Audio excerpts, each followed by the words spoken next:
There was an empty chair at Mike Tyson's table. That never happened. In prison, you don't save seats. You don't invite people.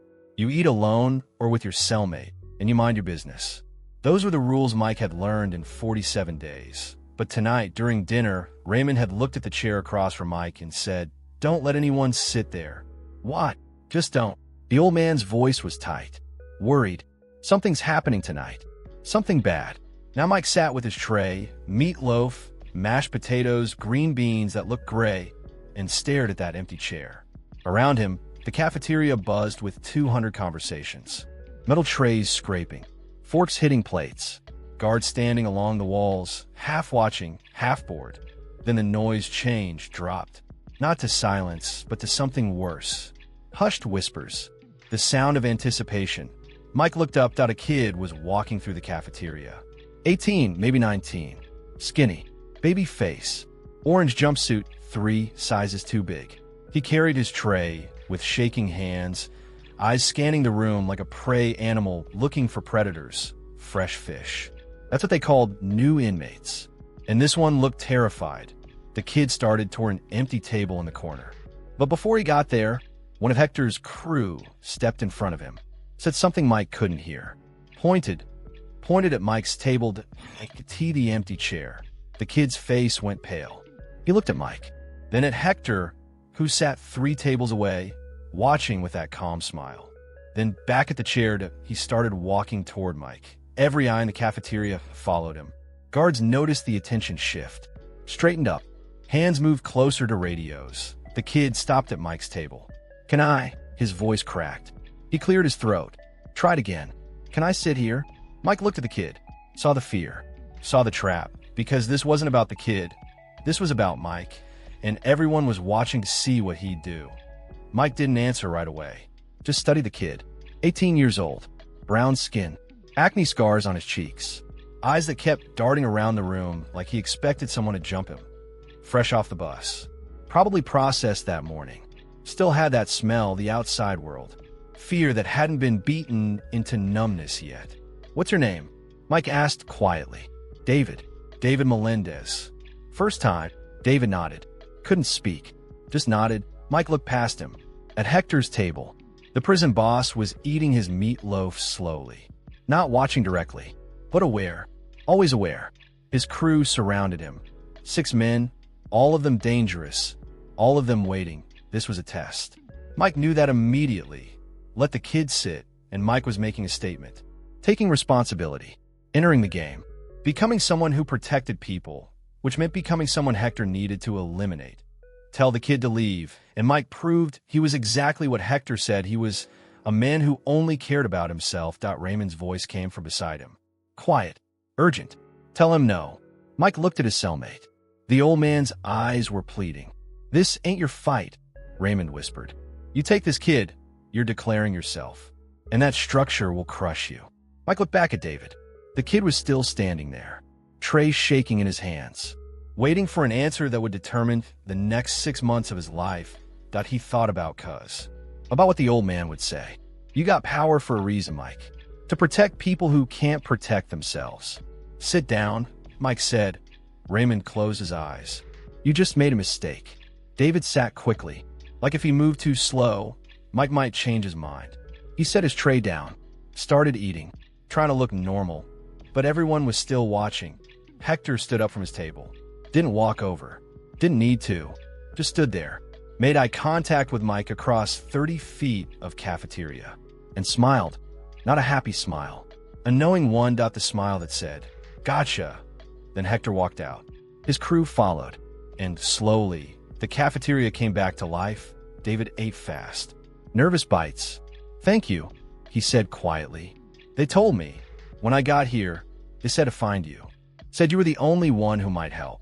"Who told you that?" Mike asked. "The guard." During processing, David's hands were still shaking. "He said Mike Tyson was my only chance."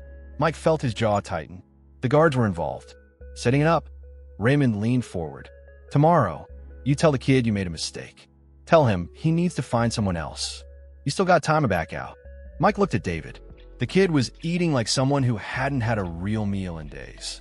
"Where you from?" Mike asked. David looked up. Cincinnati. North Side. What did you do? Got caught with my brother's car. He was dealing. I didn't know. Cops found 2 kilos in the trunk. David's voice cracked. I told them it wasn't mine. They didn't care. 18 months. First offense. First anything. David wiped his eyes. My mom. She's sick. Cancer. I was supposed to be taking care of her. He couldn't finish. Just sat there, trying not to cry. Mike felt something shift in his chest. Something Cuz had put there 20 years ago. You were that kid once. Scared. Alone. Listen to me, Mike said quietly. You're gonna be all right. You do what I tell you, you'll get through this. David nodded. First rule, never show fear. You look scared, you're prey. Mike leaned forward. Second rule, stay close to me. Yard time, meals, everything. Someone approaches you, you point them to me.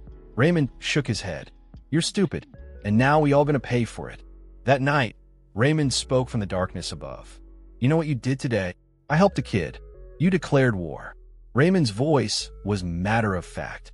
Hector put him at your table to see what you do. And you showed him exactly what he needed to know, which is that you still think you're Mike Tyson, the champion. But that man can't exist in here. Not without consequences. What kind of consequences? The kind that start small, then escalate. A fight. A weapon. Raymond shifted. I've seen it 7 times. Someone tries to be a hero, and the system crushes them both. Mike closed his eyes. Thought about Cuz words. Power without responsibility is just violence. But responsibility without power is just witness to suffering. What if I got both? Mike asked. Raymond was quiet. Then God help you, because nobody else will. The next morning, David appeared at Mike's cell before breakfast. The kid looked worse. Eyes red, face puffy. You okay? Mike asked. They came to my cell last night. 3 of them. David's voice shook. Said I had 48 hours to choose. Join Hector's crew or face the consequences. They said you can't protect me. Mike felt his pulse steady. Who came? Big guys. One had a scar across his eye. Carlos. Hector's enforcer. Raymond looked at Mike. This is your last chance. Tell the kid no. Walk away. Mike stood up. You stay with me. They come at you, they go through me. David's face flooded with relief.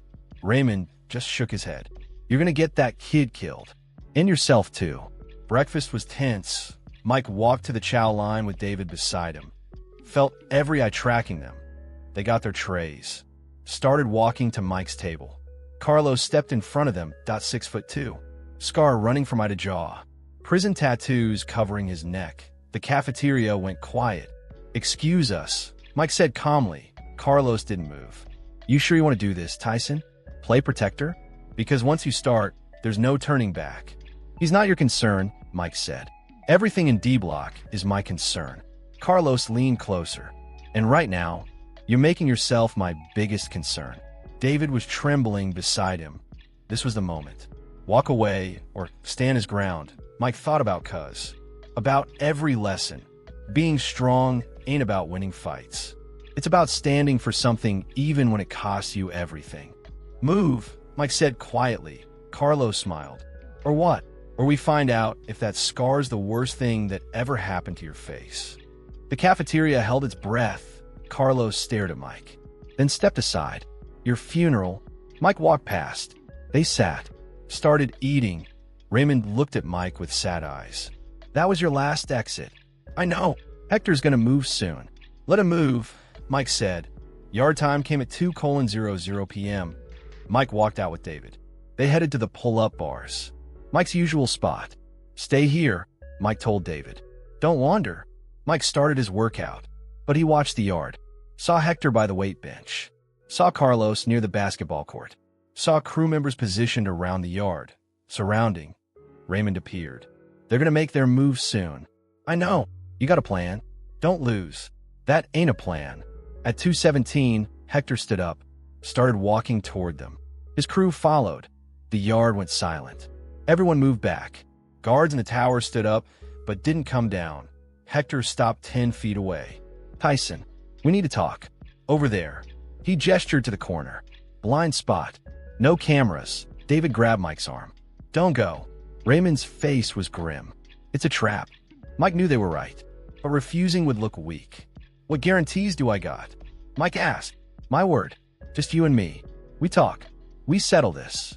Mike looked at David. At this kid who'd done nothing wrong. This was never about David. This was about power. About whether Mike Tyson would bow or stand. All right, Mike said. Let's talk. He started walking. Raymond grabbed his arm. Don't do this. Mike pulled free gently. Watch the kid. Mike and Hector stood in the corner. Out of sight. You put me in a difficult position, Hector said quietly. Didn't mean to. Yes, you did. Taking that kid.